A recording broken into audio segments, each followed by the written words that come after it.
New season, new films, and a brand new sound. Let battle commence.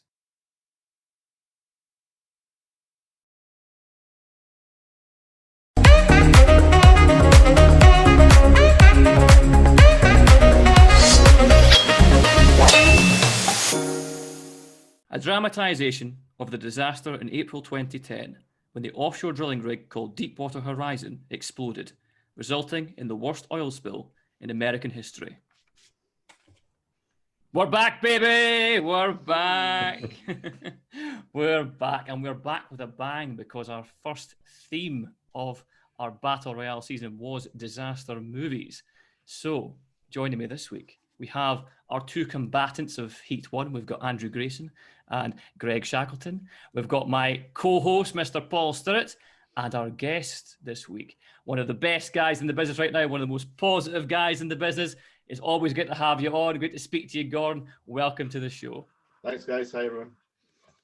We'll talk to Gordon all about his upcoming projects later on in the episode. But first, Gordon, you've got to help us analyse Deepwater Horizon. So, Andrew, the victor of Heat 1. Yeah, very happy to have won, I am sure. So you dispatched Greg and Mars Attacks, and we are now talking about Deepwater Horizon on this episode. So can you, first of all, tell the audience why this film? I mean, before I get to that, I just want to say I'm really happy to be here with four guys that voted against me. Not that I'm bitter or anything, but you know, like. Oh, I'm going to show you bitter. Don't you worry.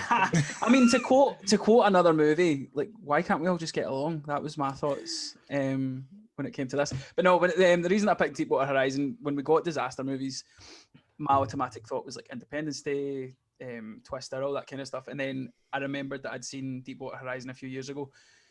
And it was real. And I'm similar to you, Craig. You've said in the past, or you've tweeted saying that you're a sucker for based on a true story or based on real events. As soon as I see that, I'm engaged so much more. So I thought I would go just a different way where it's a real disaster. And it's a film I'm rather fond of, and a team that worked together, the director and Mark Wahlberg have done a few films that I like. So that was the reason I picked Deepwater Horizon. Awesome. And is that your favourite disaster movie, or do you have an actual a favourite one? I mean, Greg and me discussed, like, I think Independence Day is probably my favourite disaster movie. I also like 2012 and Day After Tomorrow, but yeah, it's not a bad film. You did not say 2012 to me. Roland Emmerich. I've got PTSD from that film. Honestly, that's not a bad film. I had to sit through that. That was 1 year at school. That was a reward for good behaviour. We all got bunged into the assembly hall to watch that, and I genuinely wanted to do worse at school after watching that film to avoid that happening to me again. Reward. It was bloody awful. Anyway, so over to Greg. Greg, commiserations, Greg. I mean, as Andrew said, we all voted for you. We were all rooting for you, but it's the way it goes with these things. The public decided. So, Greg, was Mars Attacks your favourite disaster film? Or No, not quite. I don't really do disaster films very well, and so I may have taken a few liberties with the topic and tried to push my ridiculous agenda. But no, I was on the fence. It was between this and Independence Day, and I thought, well, it's the first episode of the new year. January's been a little tense in places, so let's do something light and take our minds off it all. And then we got Mark Wahlberg exploding for 45. I was going to say, I just went the opposite direction, for light and untense. Well, I mean, I tried to set myself. Is there a happy-go-lucky disaster movie out there? And Mars Attacks was as close as I got. Yeah. And what are your first thoughts on Deepwater Horizon then? Well, Marky Mark, he's very engaging in this, but I'm still very bitter. Yeah, I didn't mind this as much as I thought I would. But by the time it finished, I felt like this is like Titanic for dudes. Like, it's the same. It's not a bad assessment, actually. Yeah. And I genuinely thought it was going to be a bit more trite than it was, and I was quite surprised at how sincere it was in places. Mm-hmm. In spite of a few things that I will get to later. Exactly. Paul, Vindication. Vindication came for Paul at the end of last season in our Love Actually episode, because we discovered that actually Joseph Boone is the one who has seen the least amount of films in the top 100. So now I'm afraid we've got, by rights, we've got to call it a Boone Bonanza from now on. So from now on, it is going to be a Boone Bonanza for a first time viewing on the show. Paul, do you have a favourite disaster film, first of all? And what are your first thoughts on it, Deepwater Horizon? Oh, I'm trying to think disaster films that I actually like. Does Gremlins count? Is Gremlins a disaster film? They take over a town, wreck it? I don't know. I do like Independence Day. I feel like that's been tossed around quite a lot right now. I love Will Smith, and that's a great film. But I'll say Independence Day. But this was, I hate to immediately embarrass myself after my huge win at Love Actually, but this was a Boone Bonanza for me. But it was a good Boone Bonanza. You know, I was very much engaged from the start. So looking forward to chatting about it. Awesome. Gordon, how about you? Do you have a favourite disaster movie, and what are your first thoughts on Deepwater Horizon? Well, it's quite tricky, actually. What is the favourite disaster movie? Because I think the nature of the genre, they're kind of forgettable. I can remember Scorsese recently described the Marvel Universe as a sort of roller coaster fun ride, contentiously, because he's from a different era of film. And I would say that I am obviously much older than you guys. I was born in 1970, so the 70s is my first experience of cinema. And in the 70s, it was quite a distinct genre disaster movie. There was The Poseidon Adventure, there was Airport 77, there was A Towering Inferno, and they're all quite a sort of real subject, but they were full of melodrama. Hollywood escapism was part of it. So that was in my mind what a disaster movie was, but I can't say any of them are my favorite. So quickly fast forward to now, where we are just now, see the boundaries are changing. If we think about special effects, CGI, and we look at even Man of Steel, if we look at the fight between Superman and General Zod, they wipe out a city. And historically, that would have been a disaster movie. And if you look at the start of Batman v Superman, there's a flashback of Batman heroically driving through the collapsing buildings all around him. And that was a disaster movie. But I think, to be fair, that's pushing it a bit too much. It's a superhero film, okay? But, you know, it feels like a disaster movie. So with that in mind, on balance, I would say my favorite disaster film is the new Godzilla, which is topical at the moment, Nice. because it feels like cities are getting wiped out. There's a real threat of impending doom and catastrophic disaster, and we've got the technology now to make it look real. Yes, there's a big monster in it, and historically that was more of a sort of like sock puppet sort of level of a convincing reality, whereas now it's real. I don't know if you guys saw the clip of Kong versus Godzilla, the new trailer coming out. Just see Kong socking Godzilla's just superb. So on an aircraft carrier. Yes, even better. So sorry, very long-winded answer, Craig, but I would say my favorite disaster film is the new Godzilla. Awesome. And what do you think of this film, Deepwater Horizon? Wow. I would say it's a disaster movie. I've seen it described as a docudrama also, because it's real. It feels very real. It's an excellent film, and I would say harrowing, and I feel quite traumatized having seen it. But that's not a bad thing. I mean, it's evoked those emotions. But yeah, we also chat further. But yeah, very good film. No, certainly not a bad thing. Yeah, for sure. With the type of film it is, yeah. I mean, I think it's probably the emotions they're trying to provoke in you, and I think the film is successful in that. Yeah.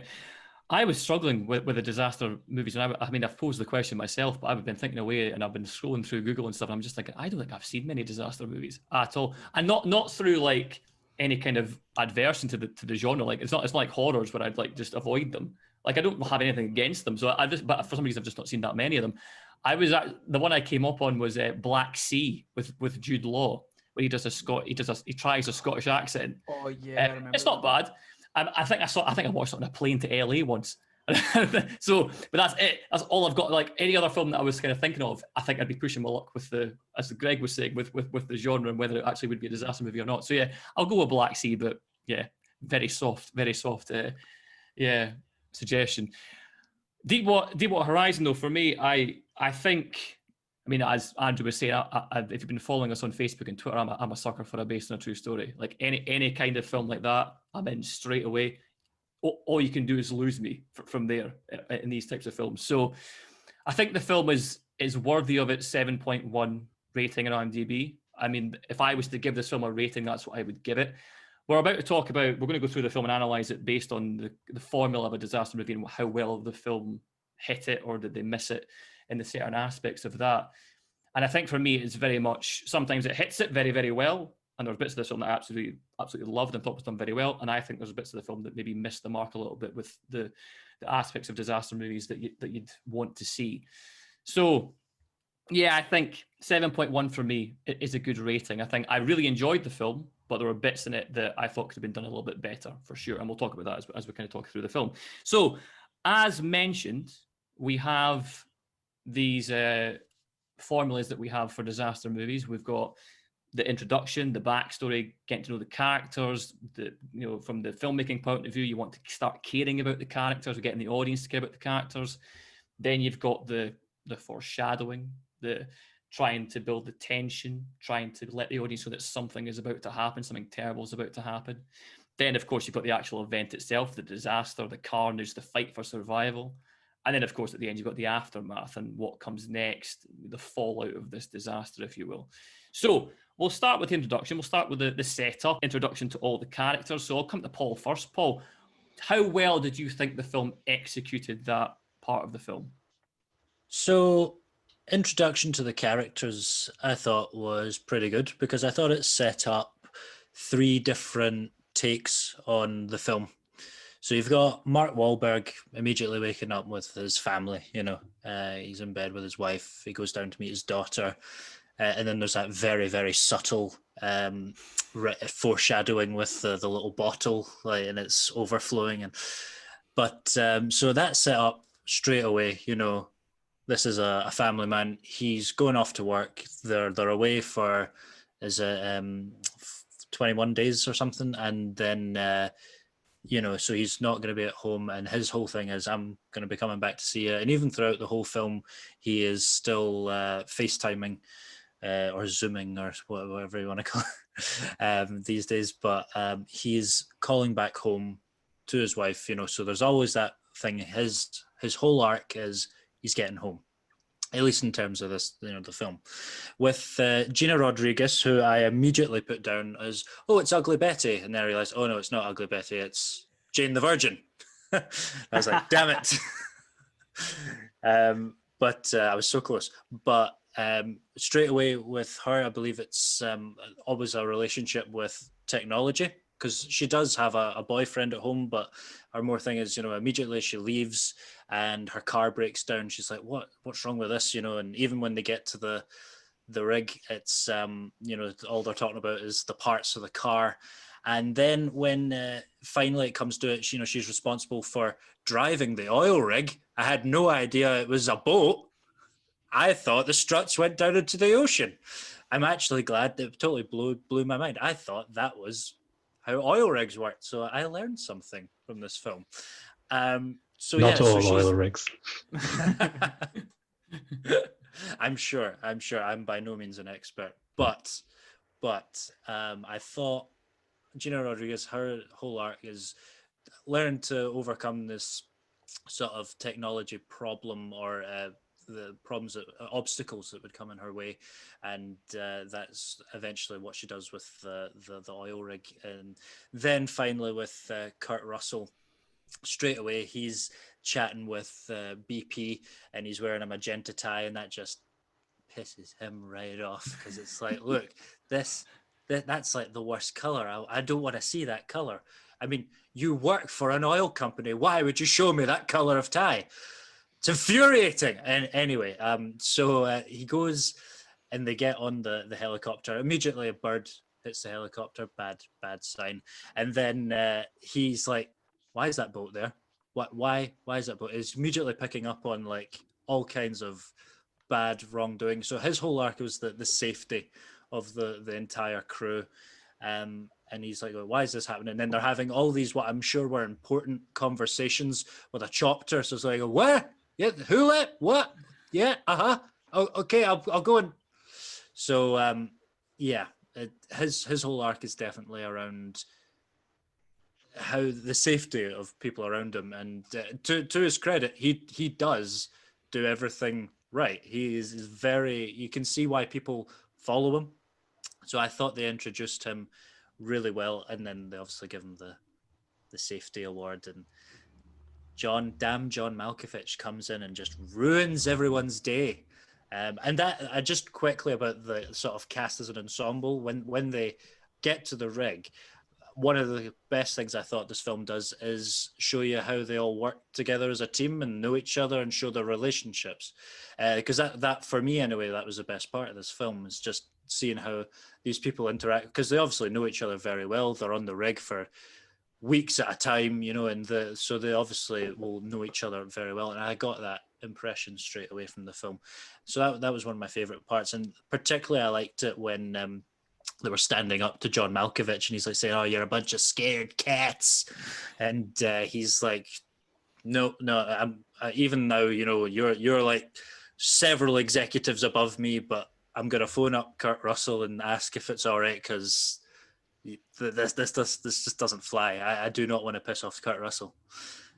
So yeah, that was my take on it. I thought that set up there are sort of three different arcs within the same disaster quite well.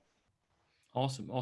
Gordon, do you think the film did enough in that first, third of the movie to make you care about the characters? I think it did, and you've got to remember this is a real situation that really happened. So you could see that the actors were very respectful of the real people that they were portraying and the real tragedy that occurred.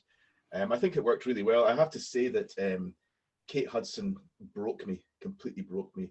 Her performance was so real. I was in bits because she was so real, and I think they did a really good job as actors with Mark Wahlberg and Kate Hudson and the daughter at the start to show that they're normal people. We have to remember America. We think of the movie industry and we think of the spectacular images we all see and we all love.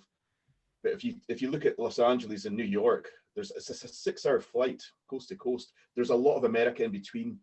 And the majority of Americans are blue-collar workers. They're real people who go out and work bloody hard. And they portrayed that, and they were reaching out to that. So it was slightly different in terms of historically, disaster movies would be melodramas. This was real. It felt real. I loved Kurt Russell. Love Kurt Russell on everything from The Thing right through Escape from New York, everything. But he, to me, was like a regimental sergeant major. And the corporate guys were like the officers. And he's been there. He knows what he's doing. He's got the respect. And he has to work with these guys. There has to be a way. He's an experienced man. And he doesn't take any crap off them either. So I loved all these characters. The Wahlberg character was real. There's a 60-minute documentary. I don't know if you guys have seen it about Deepwater Horizon. It's very accurate how they portrayed it.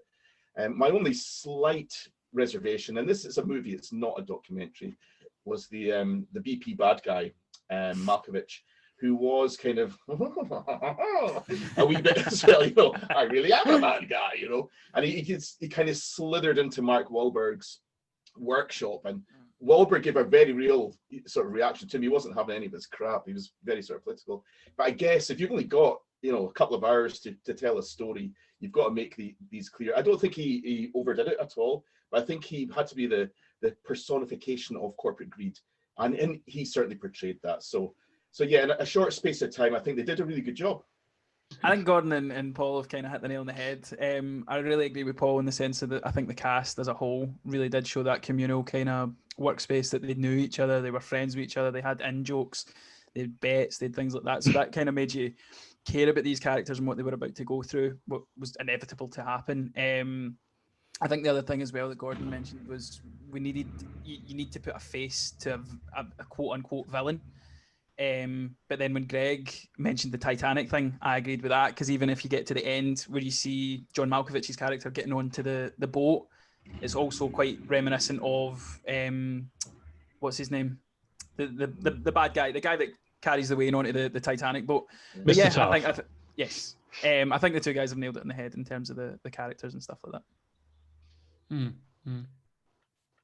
Yeah, I think everyone's pretty much covered it, right?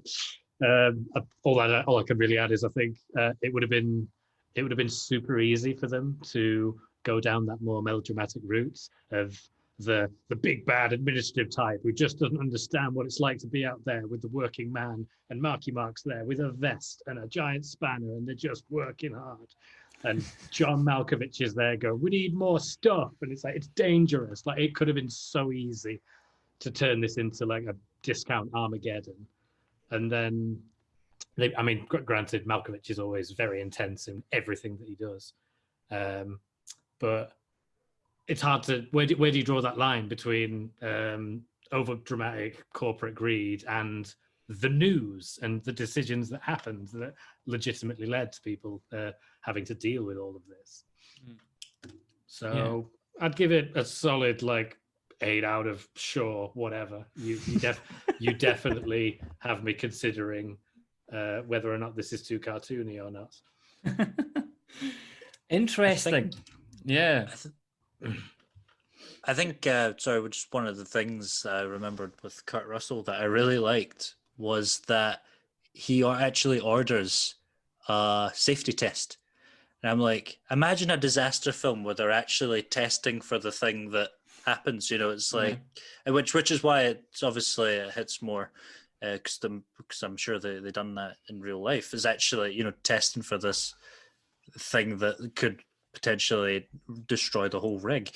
So it was just one of these things that I thought was like, you rarely ever see it. It's usually a bunch of people that, it's almost like horror film logic, just run out the house, don't go upstairs. It's like, oh, there's this giant dinosaur. We should, fire a missile at it. It's asleep. It's, something like that. They're very, very dumb. But in this, it was like very straight to the point. We're not taking any risks. We're testing for it. Otherwise, I don't care about your profit margins. We're going another 48 days without profit if we have to. John Malkovich. Interesting. I disagree with everybody. I really do. Yeah. So now I'm gonna explain my position, because I do agree with what you've said to an extent, but I want to highlight potentially. I'm not telling what people think, by the way. And this is just my opinion. But sounds like it. Yeah. Classic Craig. But no, I'm just meaning in terms of why do we feel for these characters? Why are we empathetic towards these characters? Now, listen, again, it's just my opinion, but for me, I cared about the characters purely because I knew they were real people. So I cared about the characters because I knew this was a real disaster, that the actors were portraying real people who actually went through this horrible, horrible event. And I thought to myself while I was watching it, and also afterwards as well, if this movie was presented to me as a fictional screenplay and I watched this film, would I have cared the same amount? And the answer for me was no. You bastard. This was going to be my slam dunk point at the end of the show, but fine, let's do it. Yeah, I'm very much with you on that. Okay, thanks, Greg. So, that was just for me. It was just for me, like, what would I have cared if it was a completely fictional story based on what they did in this film, in the setup part of the film? And the answer is no, personally. That's just my personal opinion. They didn't do enough for me to really make me care.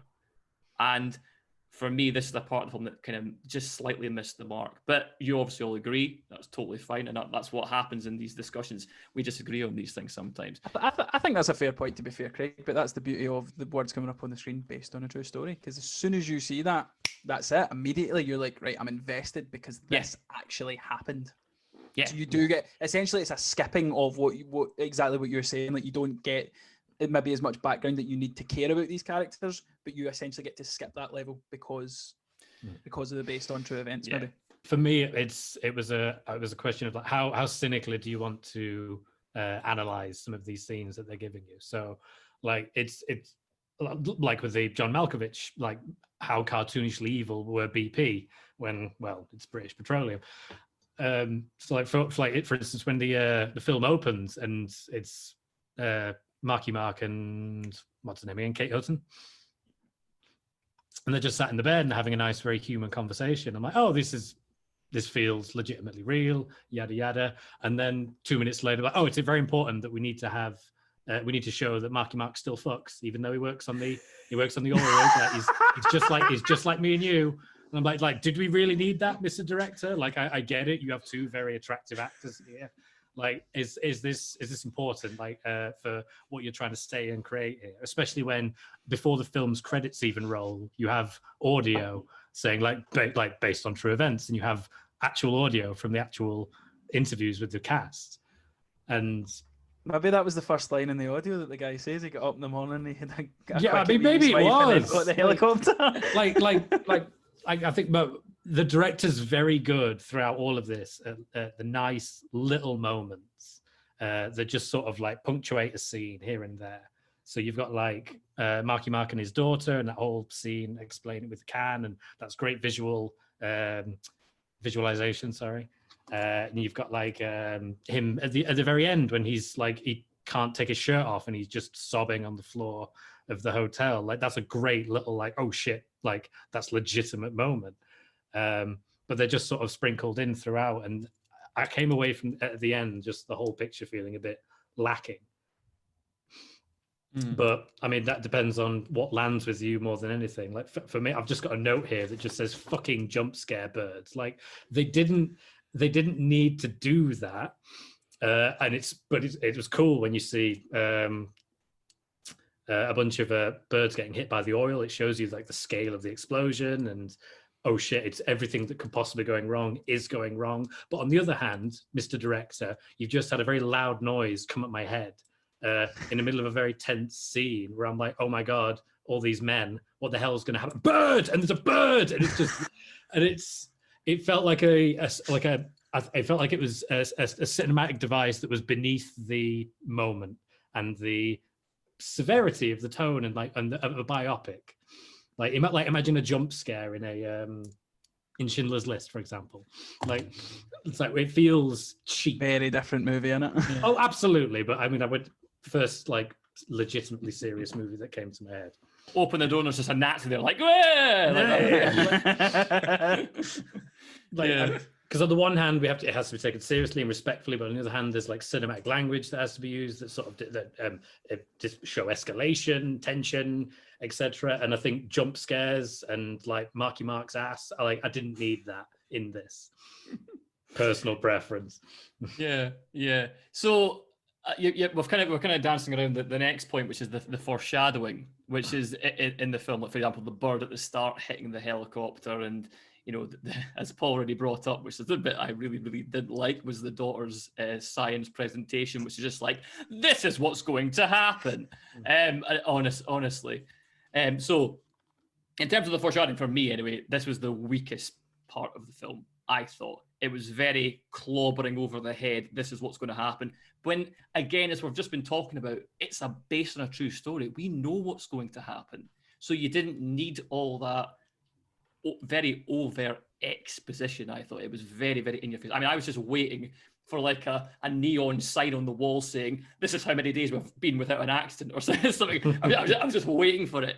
So, I mean, did anyone have a differing opinion on the exposition, or we all kind of, or the foreshadowing? Did anyone have anything else to say on that?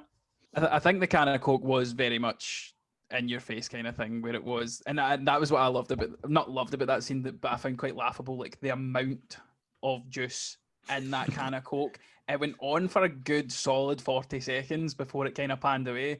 But again, as you said, it was pretty much in your face, like, this is what's coming up. That being said, did anyone watch the trailer for this beforehand? Yes. Okay, that scene in the trailer is fucking awesome. Like I was super into that. So, like, where do we want to throw our lot in here? Like, was this a cool throwaway gag for a trailer, or is it a good little visualization of what is the horrors to come via a Coke can? Exactly. I had the exact same thought, Greg. Exactly. I was thinking that when I watched the trailer, I was thinking, oh, that's actually a good way of showing like a bit of, you know, the tension and what's to come, and you know, right. it gets you excited for the film. But in the actual film itself, it doesn't work. It's too much. You know, it's too in your face, as I said. Right. So, shall we play our first game? Let's play our first game. Oh, go on. Here we go. So we can't really have Paul on the show anymore. I mean, Paul, you've kind of put yourself into a corner here because every time you're on show, we're going to want to play this game. So Paul, it's your tagline game, and it's made for disaster movies, let's face it. So over to Paul for Tagageddon. It's Tagageddon. The game where I create my own taglines for disaster films, well, films in general, but this time, disaster films that you all know and love. And you have to guess which one is the real tagline. So, we'll start off with 2012. Ooh. Was it A, prepare for the worst year ever? Sorry. What? Was it B, we were warned? Or was it C, it was predicted, we didn't listen, now it's here? You've not lost your touch, Paul. Honestly, mate, as the years pass, you've not lost your touch, mate. It's really good. Really good. I'll go with worst year ever because it made me laugh so hard. I mean, it's either B or C. I felt like this film was like really etched in my brain, and I can kind of picture the poster based on that harrowing experience I had with it. But I'm going to go C. I don't know why. It's either B or C, but I'm going to go C. Okay, C. Andrew? I'll go with B, please. B. Okay, and Gordon? I do vaguely remember there was some kind of full historic link of prediction around this film. So I'm going to go for B as well. B. Okay. The correct answer was B. Congratulations, Andrew and Gordon. Very good, very good. Next up, we have got a film I had never heard of, but I liked the look of, so I went with it. Mega Fault. That sounds like a sci-fi classic.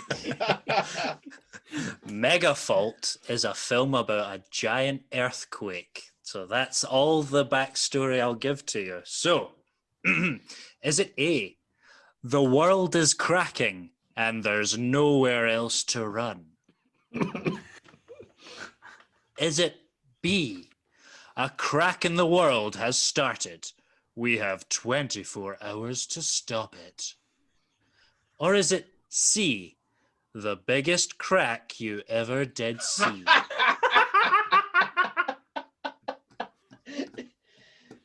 Oh, Paul, mate. I'm gonna pray it's C. Yeah, please. Is this real? Is this for real? Sure. Hey, these are, one of those are real. Oh. I'll go for A this time. A. Yeah. Okay. Okay. Greg? I'm going with my heart. I'm going with C. C. And Greg? Oh, absolutely C. C. And Gordon? I'm just going to copy Andrew because he was right last time. Hey! Oh, no, the pressure, Gordon, the pressure. And the answer was B. Boo. No one got it this time. Very good. Okay. Mate, I'm these are getting really better at good, this. Paul, man. You're Oh, so thank good you. at this. Thank you. Okay, next up, we've got Arachnophobia, which, if you can not tell, it's a film about a bunch of small spiders. It's not even giant spiders. It's actually just normal spiders take over a town. Very deadly, though. Very deadly. Okay, so is it A, 8 legs, 2 fangs, and an attitude? Is it B, incy wincy spiders are crawling all over town? Or is it C, this town is now their web? Oh. Oh, man. The first one sounds like a spider dating ad. Yeah. I'm going to go What- C. C. Could you repeat A again, Paul? A, Yeah. 8 could you- legs, 2 fangs, and an attitude And ready to mingle. in your area. I think I'm going to regret this, but I'm going to go C. C. Yeah. Okay. Craig? C still, yeah. C. Okay. Gordon? I'm going to go for A this time. A. Yeah. And Greg, what were you again? C. C. Very good. Well, the answer is A. 8 legs, 2 fangs, and an attitude. That's 2 to Gordon. That last one was really believable, though, Paul. That last one was really good. But Oh, this is why Paul's a genius at this game, because he picks ones where the tagline seems fake and he puts a real one in that makes me doubt. Yeah. Honestly, I should look at trying to get into the industry this way. Next up, we've got Godzilla, but there's a stick in the tail here. It's 1998. Yes. Oh, yes. Which Gosh, is, darn it. funnily enough, one of the first films I think I saw in the cinema. Oh my, you poor thing. In fact, I think it might be the first one I recall ever seeing. So, is it A, Prehistoric Monster meets NYC?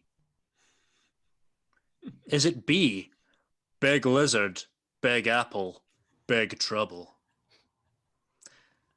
Or is it C, Size Does Matter? Oh, it's got to be. Surely. Oh, it's got to be C. It's got to be. Based on that film, and I know of that film, I'm going to say C. I think totally C? we're all wrong with that film, so I'm going to say C. I'm going to go B. B. Greg? I think B. B. Gordon? Unfortunately, C. I remember the only good thing about that film was the Jamiroquai. Oh, yeah. That's really good. Yeah. Really good. They should have just left it there. But yeah, I'm going to go for C. Very good. Gordon, you are an undisputed winner here because it was C. Size does matter. Oh, damn. 3 points to Gordon. Awesome. Oh. Well done, Gordon. Well done. Did Jamiroquai have any idea that they were in a dinosaur movie? Is my question. Going deeper underground. I'm going.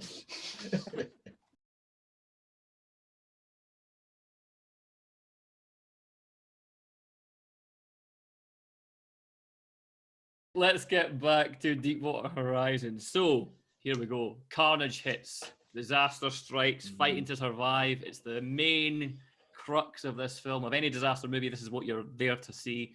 Andrew, how well do you think the film executed this part? I think this is where it excelled. I think this is what Peter Berg and Mark Wahlberg do best. The two other films that I've seen that they've done together was Lone Survivor and Patriots Day. If you've not seen either of those films, I thoroughly recommend them, especially the Lone Survivor, because the action scenes in them are fantastic. I'm going to start off with my bad point, and it's not about Deepwater Horizon. This is a general thing. Whenever I see a movie like this, where it's a disaster happening or somebody's being heroic and you get the American flag waving, it automatically takes me out of the movie, and I just go, fucking America, man. It's like we know you love your country. We all like it, but like, we don't need that big red, white, and blue flag in every shot. But other than that, I think what they done really well was it was chaotic. You've seen so many shots jumping between the actual, like, inside the tubes, underneath the water, what's happening upstairs, how they're trying to fix it, who's coming to save them. So it had this energy that was building, and it kept you at the edge of your seat, wanting to know what's going to happen next. When we got to the actual explosion parts, I thought the initial build-up of when Paul brought up they did the test, and they give you this, like, there's obviously something wrong. You're getting into the red. The pressure was too high. Let's do another test on the other line, and that's perfectly fine. And obviously, while we're seeing the bubbles coming up from the concrete, we know that's disaster.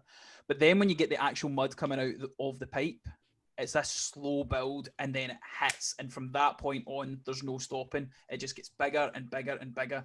And some of the shots that Peter Berg decided to use, I thought were fantastic. So there was a shot where you see the full eruption coming out, and it spans the entire tower. So it just follows the tower and it follows the eruption, and you see the scale of how massive this explosion was. And a big thing for myself, I don't know about you guys, but one of my biggest fears is the ocean. Like, I think it's terrifying. So there's a shot after you see the explosion happen underwater, the water kind of ripples, and then they pan back and show you how derelict that they are out in the middle of nowhere. It's literally just the rig and a boat, and it just shows you how vast and how far away from civilization they are. And I thought that really kind of added to the fact of, yes, they're on this rig and there's explosions, there's fire, there's all this kind of stuff going on. But even after that, even if you survive that, you've then got to compete with an abyss of ocean. You don't know what's in there. You don't know the temperature, things like that. And I think even the things as well, even if you take it to the lower stuff, so when you see Kurt Russell's character, Mr. Jimmy, in the shower, even him pulling out glass from his foot, showing that that's now going to be the struggle that he's got to go on. He's got gouges out his foot. He can't see. Even the scene as well where Mark Wahlberg are trying to save the guy that's got his leg trapped in under like a beam. It's intimate, and you've got explosions happening in the background. But even that small bit of trying to push the guy's bone in to get it, it all added up. And I think it was very much of this slow build to start. We know something's about to go wrong, and as soon as it went wrong, that was it. It just got bigger and bigger, and there was like you didn't see the escape. You didn't see this going well. And I think the fact that it was based on a true story was what resonated with me, because I'm going, you always like to think that if you were in a situation like that, you would do something brave, you would be a hero, you would try and save this. The scene where the guy climbed the crane, I was like, I was going, mate, please get down. I've seen this film before, and I'm pretty certain that I knew that he was going to die, but I was like, please get down, man. Like this, like you see these guys do these feats, and you're just like, you'd like to think you'd do them, but you don't know if you're in that actual situation what you would do. And I think that's what Peter Berg done the most. He really showed that these were real people. This was a real situation, and it was a colossal disaster. It was a colossal fuck up, and it was terrifying to watch. I totally agree with you. Totally agree. For me, this is what made the film. For 100%. I mean, the film. I thought the film was very well shot throughout. I mean, I loved the way the film was shot, but specifically, I mean, the carnage, you really did. Now, I mean, in my notes, I stopped writing notes halfway through when shit hit the fan. When it all started happening, my pen went down. I think I wrote maybe like two notes after that, and it was just exclusively swear words like shit, this is awful, fuck me, this is, oh my god, I couldn't imagine being in this situation. And that's when, you know, my heart started beating faster. I'm watching these people try and survive. I mean, I know it's based on a true story. I'm thinking, I actually don't know who lives and dies because I don't know enough about the actual news story. It was, you know, I was only about 17, 18 at the time. So, you know, I don't know enough about how many people died. And I was clueless. So, yeah, it provoked all the correct emotions that you would want in this part of a disaster movie. You really did feel for the characters. You wanted them to get out of there. I mean, every time someone went, but like every time Mark Wahlberg went back, I was thinking, is he going to make it out this time, or is he going to die saving somebody? Because again, I didn't know if the Mike Williams guy made it out or not. So, you know, the tension was brilliant, and yeah, I just absolutely loved it. And because you saw these people just making these split-second decisions, Andrew's right. You're thinking to yourself, would I have done that? Would I have gone back and would I have gone up that crane? Or would I have been like the guy on beside the lifeboat? When I need to get in the boat, Yeah. You know, how would you react? And again, that's a very human reaction. And you think to yourself, yeah, what would I do in this situation? So yeah, totally bang on. And the directing and the exposure were fantastic. Gordon, what did you think? What did you think about this part of the film? I thought it was incredibly well done also, and I understand they built a set, they built that rig. They weren't allowed to film on a real rig. I would love to see the behind the scenes of that stuff, because I thought some of the shots they were getting was incredible. I didn't realise that they'd done that, Gordon. It was amazing, absolutely amazing. But I think there's also a sort of primal fear of an industrial space. And I can remember on a film set recently talking to another actor who loves, we talked about the movie Alien, and it reminded him of an oil rig, this creature, this Giger creature. And if you think of industry steel, cold steel, if you think of grease and grime and metal and steam and fire and hot and cold, all these extremes, you realize we're just fleshy creatures that can't do very much ourselves. We're so vulnerable. And for man to try and control nature, as they did in exploring for oil, way down deep in the ocean, and then nature's like, nope, and you're in the worst possible, you're in an industrial environment. It's kind of terrifying, because when that steel goes, you're so vulnerable.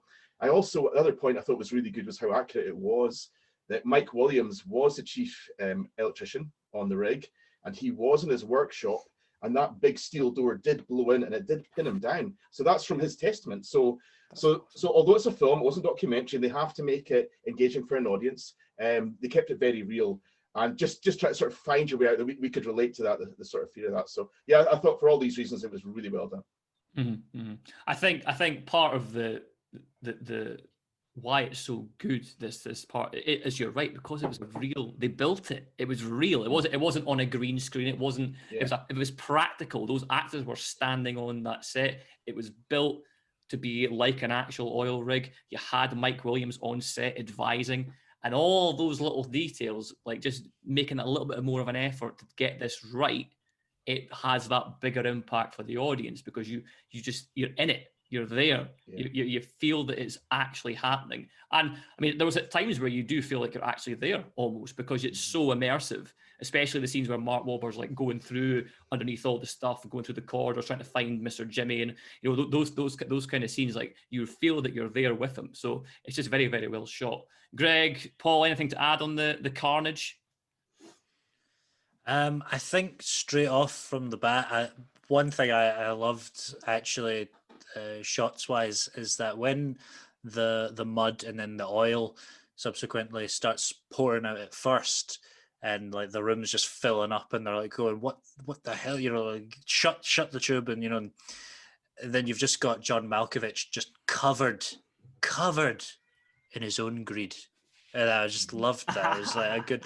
It's like that was one of the golden lines I wrote down. It's just, you know, and then for the rest of the film, he's walking around this thing, you know, the carnage, just like a lost puppy. You know, he's like he can't even take it in himself. What he's, and he knows he's to blame, but he just can't take it in. I actually really liked that part of it. As mustache twirly as he was, you know. But I'm quite similar. I never took any notes during all of this. I was just taking it all in. I think that's probably quite normal, because like I said, there was a lot of the character stuff at the start, and then it just basically it hits play on the disaster, and it just keeps going from there. So not too many notes here, but I just wanted to note that John Malky part. Yeah. Greg, I understand that you had, I mean, you already kind of brought it up already, but you took more issue with the aftermath part of the film. So what specifically about that for you didn't work? As a whole, the film's in two bits. First bit, build up. Second bit, watch it go. And bearing in mind traditional 3-act structures and people's expectations and such, after 45 minutes of just watching everything go to hell, and then have the ending for that just be an afterthought. Again, one of those lovely, great little moments, Marky Mark sobbing on the floor of his bathroom. Very sincere, very emotive. I felt a few things. Good little moment. And then it's just him leaving the hotel. You have a couple of meaningful looks at a few of the surviving cast, and then it ends. And I don't know whether it's because I wanted more, or because after watching something like Chernobyl, which is mechanically very similar to how all this is sort of put together. Granted, it's a mini series and it's got the luxury of time, it's longer. I kind of wanted to, if all the film had to show for portraying these very real events is, oh shit, wasn't these events terrible? I felt like more could have been done with that, because otherwise it just feels, it's not even, you're not even paying homage to it, or you're paying any due respect. It's just, here is what happened, and we're going to recreate that in as accurate and faithful a way as possible. And that's where we're going to leave it. We're not going to do anything else with it. We're not going to ask the difficult questions of like, well, what was it like after this? How do these people move on with their lives apart from a couple of lines of text just before the credits? Like, I mean, this is more, says more about my expectations and preferences here, but it left it feeling a little hollow. And I think when you're doing a recreation of true events like that, it's important to have that level of sincerity. But you have to offer something else alongside. You can't just remind us all of that terrible thing that happened and then leave it at that. Yeah, I totally see your point. I totally agree with what you're saying. For me, I suppose the thing is, it's what kind of film it is. Like what you're saying, that could be a film in itself. Yeah. Like you could do if you were to flip around like the whole thing and say we're going to, like Chernobyl, focus on the courtroom stuff, but flash back and forward between that and the carnage, and you see what happened, and then you get the context in the courtroom and what happened next, and you see where people's lives have ended up because of it. But that's a different film. You see that, so like it's either that or are we focusing on the disaster itself? And is it a disaster movie? Is it a docudrama? And that's the kind of question you've kind of got to ask yourself, I suppose. But yeah, I totally agree. Like the film is only I think comes in an hour 40. Yeah, an hour 40. So I think you're right. Like we maybe could have had maybe even like 5-10 minutes more, just a little bit more, just to kind of establish like maybe how they're getting on, or like you know. Towards the end, granted, the explosion's spectacular. I'm very invested. Guy popping a bone back into someone's leg, gruesome, effective. I'm feeling things. I'm sounding a little jaded right now. But our only real connection to any of these characters that they've spent half of their runtime to make us give a shit about is, will they survive? And nothing beyond that. And that's Poseidon Adventure melodrama territory here. Like, oh, I hope so and so survive. Oh, I hope he dies. Oh, I hope when they go, it's going to be hilarious. Like we're applying two different kinds of cinema here, and for the subject matter at hand, it's just falling a bit flat for me. I totally agree with Greg's point, and I've got no argument against that. But the one thing I would say, because I know what I did the first time I seen it, this makes me want to go watch the documentary. This makes me want to Google stuff to see what actually happened. Because I exactly as you say, Craig, it's you're either going to have this disaster film or you're going to have the courtroom case. So as Greg is saying with the Chernobyl, you had the time over the series to do the event and what's happened after. So if I found out Netflix were doing a documentary series on this, it'd be on my watch list at 100%, because you want to see what happens. Everything that Greg says is completely correct. I want to know what the consequences were for the mistakes that were made. But it's just with this film that this is just kind of showing you the event, as you say. Yeah, I hear what you're saying, Greg, with all that. There is one part that I did feel they did pay off quite well. You're right about the little moments thing. I think he does do that really well. And particularly when they finally are all on the safety boat, and then they start calling out the roster. Yeah. And then he's like, is he here? And just calling out names, shout your name if you're here, and then someone doesn't call back the name. And I thought just the silence that hung in the air as they're calling it out, they all then get on their knees and start praying. It was quite a powerful moment. I think they really had a lovely balance between those smaller moments and the scale of how the size of this explosion. Because there was even during the escape, Mark Wahlberg had a couple of lovely moments when they were trying to put the electricity back on, and he's making jokes about how the guy can't read, and then he actually finds out that he's got some sort of master's degree in architecture. And then the bit where he's just before he throws Jane the Virgin off, and he's like, look, I'm going to go. If you're not coming, then I'm not going. And it's wee tiny small moments while this disaster's going on in the background. And I thought it had a lovely balance. And then, as Greg said, that scene in the hotel when he started crying, I welled up. I choked up, man. I thought it was so well acted. I think Mark Wahlberg is such an underrated actor. Yeah, I kind of agree with you, Andrew. Yeah, for sure. I mean, I'm struggling to think of a film that I've not enjoyed him in. Like, I've seen quite a few Mark Wahlberg things, and yeah, I've never. It's because he's got the Marky Mark tag. Yeah, that's it. Everything comes down to it's Marky Mark, but he's actually a really good actor. Yeah. Max Payne. Yeah, okay, I'll give you that one. I've not seen it. You're not missing much, but awesome, guys, awesome. So, should we play our second game? Second game. Now, this is a debut game. This is a brand new one for the Battle Royale season. So, each week, the person who won the episode, they have got to pose to the rest of the panel 8 questions that they think will trip them up, that are going to be so tricky that you really have to be paying attention to the film to get them right. So, this week, Andrew's got to give us 2 questions each. If we get it right, the panel gets a point. If we get it wrong, Andrew gets a point, and we'll see who comes out on top. So, Andrew, over to you for 8 questions to fool them all. Sorry in advance. 8 questions to fill them all. So to make sure this is fair on you guys, that I'm not showing a bias, I'm going to ask you all to pick a number. I'll go from Craig first, then Gordon, then Paul. Greg will get 2 numbers, and back Paul, Gordon, Craig. So Craig, could you give me your first number between 1 to 8? 2. 2. Gordon? 3. 3. Paul? 4. 4. Making it pointless, guys. Greg, 2 numbers. 7 and 8. 7 and 8. Back to Paul. You've got 1, 6. 5, and 6. Yep. Gordon, 1 or 5? 1. 1, and Craig, 5. Okay, Craig, you're up first. So the question is, what was the make of car that Andrea had? Mustang. Yes, correct. Well done. Red one. We then then go to Gordon. How long did the blowout last?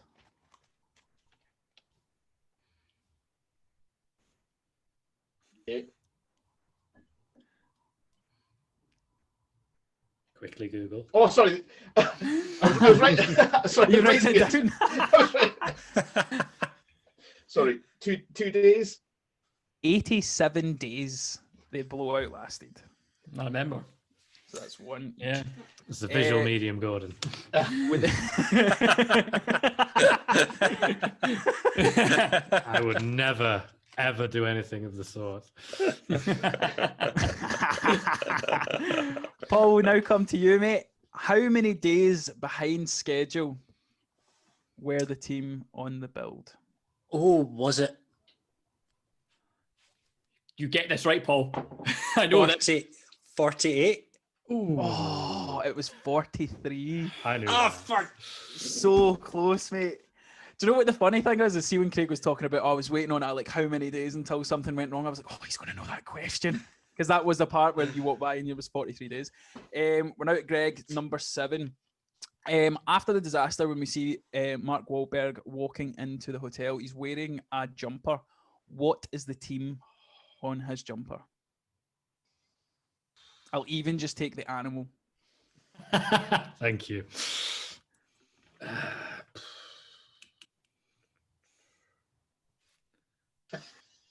Is it?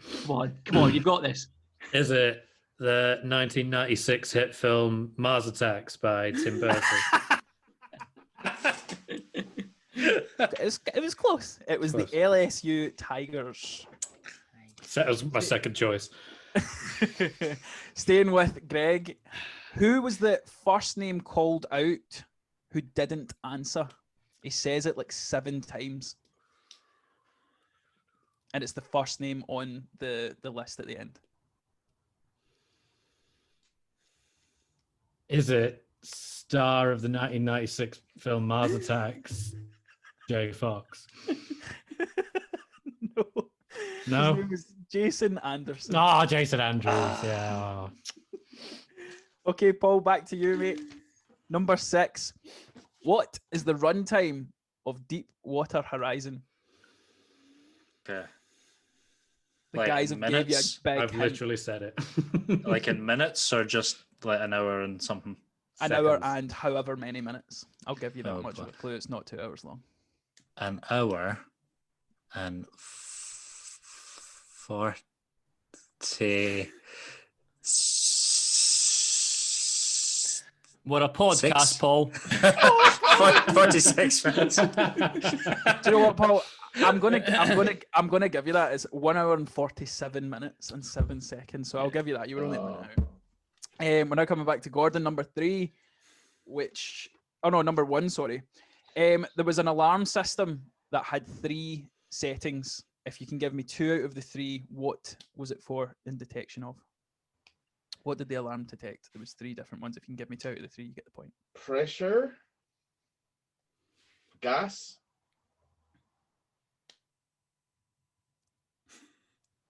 And Other. no, that's it. Yeah, the other one. I'll give you half a point because it was fire, combustible gas, and toxic gas. So I'll give you the point for gas. And last but not least, our leader, they performed a negative pressure test. It failed. What was the pressure? On the first test when it went over, what was the pressure on the dial? Oh. 691. 1,395. 1395.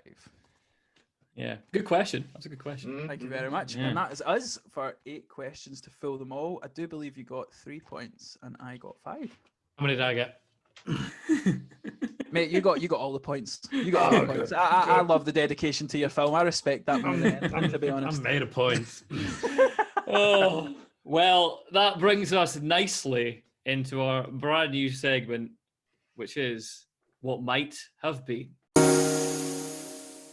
So, over to Greg. Now, Greg unfortunately lost the Heat 1 vote with Mars Attacks, but he's going to get the chance to explain to us, although not we voted for him, so not really us, but to Andrew and to everyone who voted for Andrew, why they made the wrong choice. Greg, why was Mars Attacks the correct film? How long have I got? Let me just check. All right. Type 5. Give me a type 5. Type 5. All right. I'll try to minimize the swearing. I mean, where to begin? All-star cast of just, they got that person for this, really. Glenn Close, Pierce Brosnan, Jack Nicholson, Danny DeVito, Tom Jones. Tom Jones is in this. It's Tom Jones. It's fucking weird. Trying to keep it light. I mean, like, aside from a bunch of aliens wiping out the Capitol building, I thought this was going to be a nice, pleasant time where we could just kick back and not have to think about real people that were dead. But the only thing that I can honestly say that this film has over any other film that just invalidates most arguments is Sarah Jessica Parker's head stitched to a chihuahua. And if you can't see the validity, if you can't see the artistic license in that, then I can't reach you as a human being. And I'll yield the rest of my time. Sarah Jessica Parker's head stitched onto a chihuahua. And she got paid for this. Like, what are we... what's the real disaster here? That aside from Pierce Brosnan's floating head next to the spaceship. Like, I will yield the rest of my time. Yeah. I will take any questions though if you have them. When was the last time you guys, or have you watched this film recently? Does it hold up? No, it's really right, okay. it's kind of stupid and it's not even that funny anymore. But it's just such an odd little snapshot into like pre-Disney Tim Burton before they got their hooks in him and he started churning out the same old shite over and over. It was just like, I'm doing spirals with stuff. Like, we know, Tim, we know. You've been drawing spirals for 20 plus years now. Oh, the eyes are big in this one. Great. That's great, Tim. That's great. Can you go back to when you were just a lunatic with a budget? And I've not seen the film. I watched the trailer for it and I just thought to myself, oh yeah, Greg's definitely picked this film. This is definitely a Greg pick for sure. Gordon, you voted for Greg. You've seen the film. What do you like the film? Is it a film that you would have liked to have talked about? It was a bit of a mischievous vote because I think it's fun to talk about more, controversial films. I think Deepwater Horizon is an amazing film. I love the film. I can remember seeing Mars Attacks in 1996 in the cinema. Oh, wow. I can remember I was an art student in Liverpool in 1989 when Batman came out, and it was big world news. It was front page of Rolling Stone magazine because remember before that we just had this campy sock kapow comedy thing. And Tim Burton, who is this guy? So people threw money at Tim Burton, and he's done some amazing stuff. Yeah. So we're ready for Mars Attacks, and I cannot believe that I would sum up the film in one word as boring. It's a boring film. It's Honestly, so it's the last thing you would think. And it's 45 minutes where there's any action. And the fun is spotting the cast. Michael J. Fox is in as well. I mean, the cast is absolutely incredible. But it's a boring film. And, you know, Tim, if you're watching, love to work with you, but, you know, it's not his best work. And it's I would say, watch if it's on, but it's not, maybe the trailer would be better. I don't know. It's a long film that not much happens. Yeah, Tim stopped watching our show after we dissed Moulin Rouge. So, you know, he was out. He was out after that. He was a big fan of that film. So, you know, it's the way it goes. No. It's odd. Like, I feel like you're watching it and you it's like you're waiting for the setup for a joke that never happens, and it's just and you're just like, they're in this. Like, what did they say? Like, what kind of dinner did they get invited to where they said yes to this? It's kind of just fascinating in spite of itself. Yeah. Right then, we have absolutely smashed it, guys, as always. So before we move on to Gordon's interview section of the show, let's just do a quick fire round of buy, rent, or refund. So for those who have not seen the show before or first-time viewers on the show, buy, rent, or refund is how we say whether we would buy the film, which means that we really love the film and we would want to see it again and again and again. Refund means that, no, not for you, and I'm not going to recommend it to anybody. You know, stick it in the bin where it belongs. Or you have the middle option, which is rent, which means that you enjoyed the film and you'll recommend it to the people who you think would enjoy it, but you're not in any hurry to rewatch it anytime soon. So I'll kick us off with Gordon, our guest. Gordon, buy, rent, or refund on Deepwater Horizon? I'm going to say rent. Nothing detrimental about the film. It's a brilliant film. It's an excellent film, but one viewing's enough. It's harrowing, it's real, and it's quite traumatic. So you get it from one viewing. So it doesn't really lend itself to repeat viewing. Great movie, but rent's enough for me. Okay, Paul? I'd be interested to know what the gross box office was for this film compared with the DVD sales or the downloads, because I am definitely rent for this film.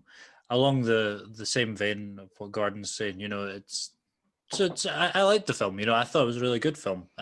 Nothing really wrong with it, but except for some of the issues we've brought up. But not. I don't think it lends itself to repeat viewing. And I imagine films along the terms of World Trade Center and United 93 are probably along the same vein. You know what I mean? Yeah. So Tragedy porn. Yeah. Greg, buy, rent, or refund? I'll make it a firm rent. Everyone's been very... everyone has covered everything that I could possibly say on that, I think. Yeah, I'm the same. Yeah, I'm rent as well. Yeah, I really enjoyed the film. I'm happy that I watched it. This is a great part about the show, that I watched films that I probably wouldn't have actually watched without being the host of this. So yeah, very happy that I saw it. But rent, yeah, I'm not in any hurry to rewatch it for the same reason that Gordon said. It's a hard watch, and maybe take a few years before you come back to it. And finally, our patron of the film, Andrew, buy, rent, or refund? Rent as well. I think you guys have covered it precisely. It's a great film to watch. It's not something you're going to rush and watch again, but it's 100% a film I'm going to recommend to other people to watch if they haven't seen it. Awesome. So we are 100% rent on this one. Let us know, though, you in the audience, at 100 Film Reviews on Facebook and Twitter, would you buy, rent, or refund Deepwater Horizon?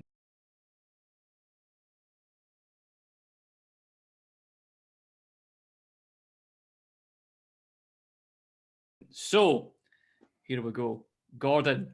Now, I mean, as you've been talking, I'm just going to be thinking I could listen to you talk for an hour. I mean, I just want to hear Gordon's life story. I mean, just like make a separate episode, just me and Gordon having a round table with a bunch of other people, and just kind of talk about his life and how he came into acting. So that is my first question, Gordon. Just like you came into acting, I think quite late in life. So what kind of made you want to get into it? It's an extraordinary sequence of events, and I would say the message from it is it's never too late to pursue your dreams. I would say what you guys are doing is better than what I did. It's much better than what I did. You started much earlier, but it's never too late to do. I had an epiphany. I had an extraordinary sequence of events. I've been a nurse for 25 years, frontline NHS, still working NHS throughout this pandemic. I set up in 2012 an extraordinary experience. I toured Scotland with the Dalai Lama. I did a social media. That led to a trip to New York. No. Go back to the Dalai Lama. Just Circle forgive back me. to that, please. I Or at think, least put a pin in it. Like. yes, it's lots of crazy things. It would take, and I would blather on for ages. And I'm grateful for the time you guys gave me this morning. But it's crazy stuff that happened. But I set up Scottish Style in the year of the referendum. Nothing to do with politics. We're all sick of that. It's to do with Scotland and Scottish culture. And what does it mean to be Scottish in 21st century? Nobody's going to tell us. We'll tell you what it means. So people embraced it, and it blew up really quickly. Hosted events in New York, Los Angeles, Berlin, London, and it blew and blew and blew. And I found myself in 2017, there was a Facebook advert for a David versus Goliath movie coming to Scotland. So I went along and got signed up as a soldier. It was Outlaw King. And while on set with all the gear on, I had an epiphany of emotional connection to the scene that we were in. And I thought, bloody hell, this is acting, this is real. I'm conveying something, I'm feeling something. I think being Scottish, and the sort of train spotting line, it's shite being Scottish. I related to that in the 90s. I'm the same age as Hugh McGregor and these guys. I actually asked them about that line. That's another story. But it's kind of inferiority thing. And I did not feel worthy to be an actor. I didn't think I'd be allowed to be an actor.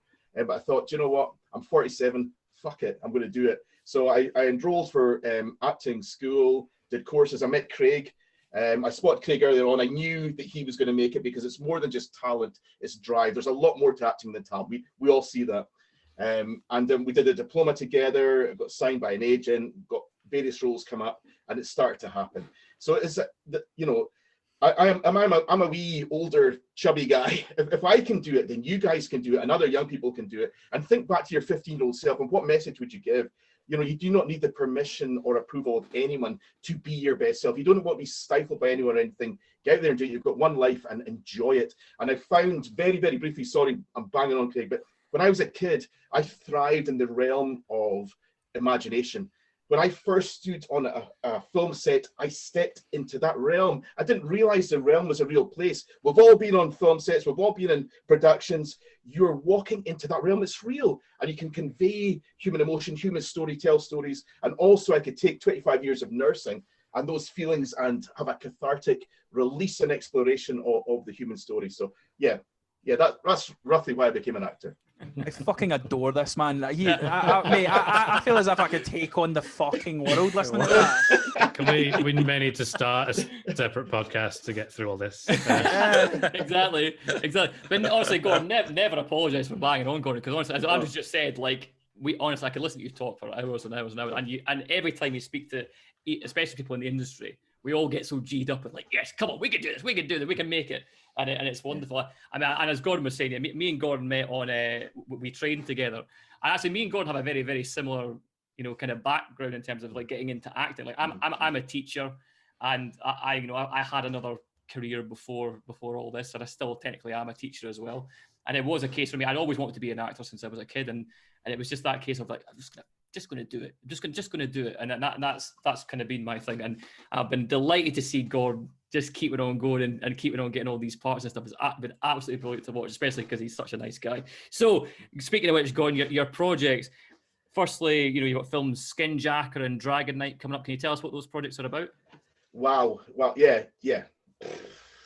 Right. Who's a fan of Alien or The Thing? I mean, yes. We all just put our hands up.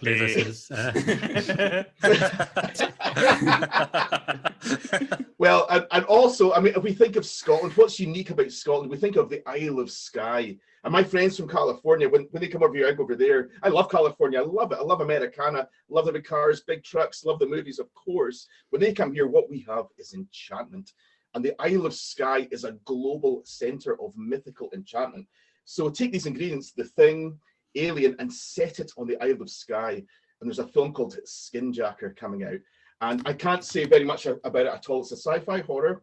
It feels very real. I've read the script. I was completely hooked by the script. It feels like how real people would react in an extraordinary situation. But what a setting and what an influence around it. And we start shooting that in the next couple of months, but I'm definitely going to plug the crowdfunder for Skinjacker, which is coming out within the next couple of weeks. So again, anybody who's able to support or join in or be part of this journey would be most grateful. And of course, I'll be sharing this around on social media just to get this machine moving. There's a lot of work going into pre-production, and we hope to start shooting the next couple of months. But Skinjacker is going to be awesome.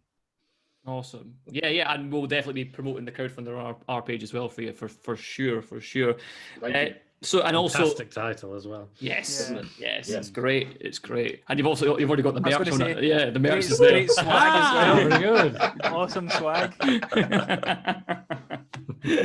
And you've also in now, correct me if I'm getting the name wrong. Origins of Laoich, is that how you pronounce it? That's how it's written. And Yes. it's really, really important you brought that up. And it's nice because I think all of us with the written word, we've never actually heard the word said. Yeah. So that's how I would say it. It's actually Laoich. So if you Ah. think of Lewis with a Yeah. so, Origins of the Laoich. And this Nice. is a wonderful Scottish production also. It's a mythical fantasy TV series pitch.